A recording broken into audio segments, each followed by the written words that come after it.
News express live की digital खबरों में आपका इस्तकबाल है। मैं अब्दुल वहाब लिए हाजिर हूँ आज की अहम खबरें।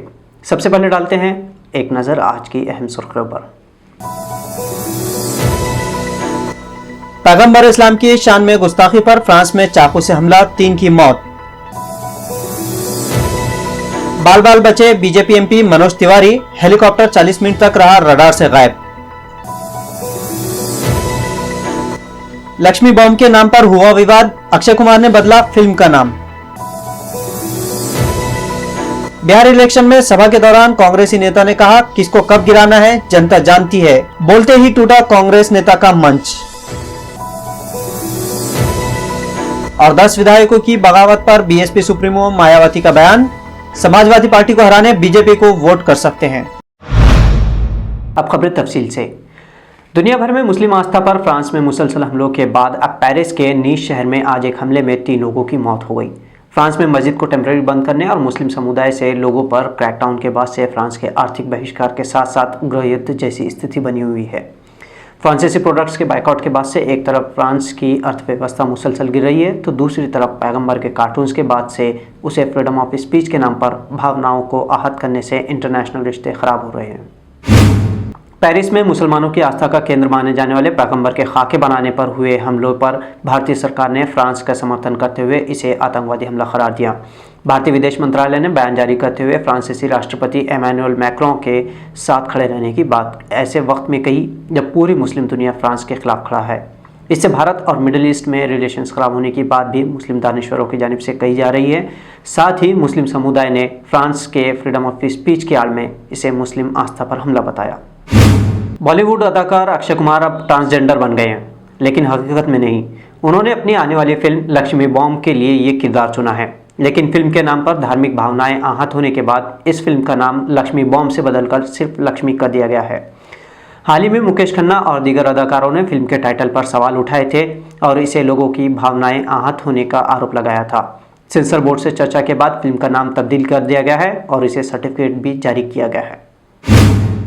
बिहार के मुंगेर में दुर्गा माता फेस्टिवल के दौरान पुलिस फायरिंग में 2 नौजवानों की मौत के बाद से जनता के गुस्से को कम करने के लिए बिहार के मुंगेर जिले के एसपी और डिस्ट्रिक्ट मजिस्ट्रेट को चुनाव आयोग ने ड्यूटी से हटा दिया है।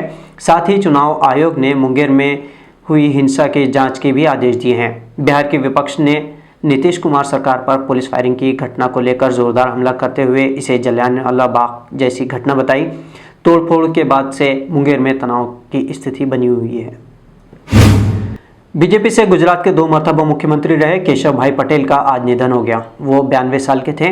1995 में केशव भाई पहली बार सीएम बने तो 7 महीनों में बीजेपी में बगावत होने पर उन्होंने इस्तीफा दे दिया था।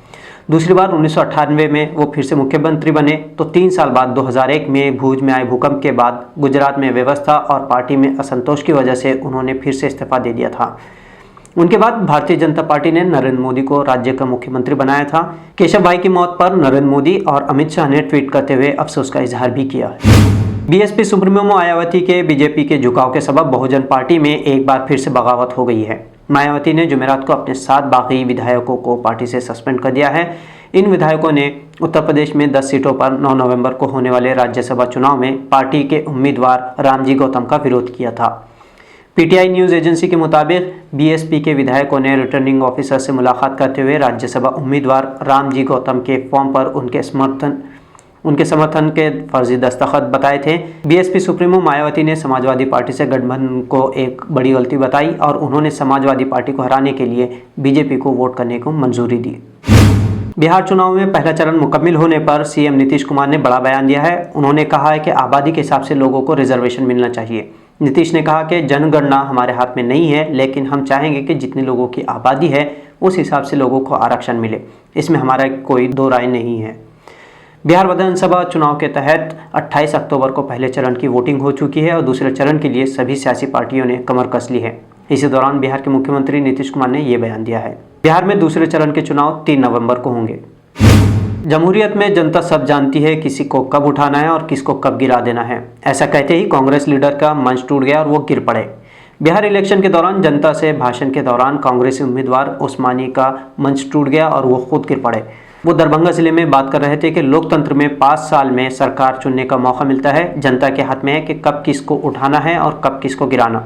उनका वीडियो खूब वायरल हो रहा है। बिहार में चुनाव के मद्देनज़र सियासी पार्टी लीडरों के दौरे तेज हो गए हैं। इसी दौरान बीजेपी एमपी मनोज तिवारी के जल्दबाजी में हेलीकॉप्टर में तकनीकी खराबी हो गई, जो रडार से तकरीबन 40 मिनट दूर रहा। उसके बाद हेलीकॉप्टर को इमरजेंसी लैंडिंग करवाई गई। अफसरों के मुताबिक पटना एयरपोर्ट से उड़ान भरने के 40 मिनट बाद तक उसे ट्रेस नहीं किया जा सका और एयर ट्रैफिक कंट्रोल से उन्हें कांटेक्ट नहीं हो पाया।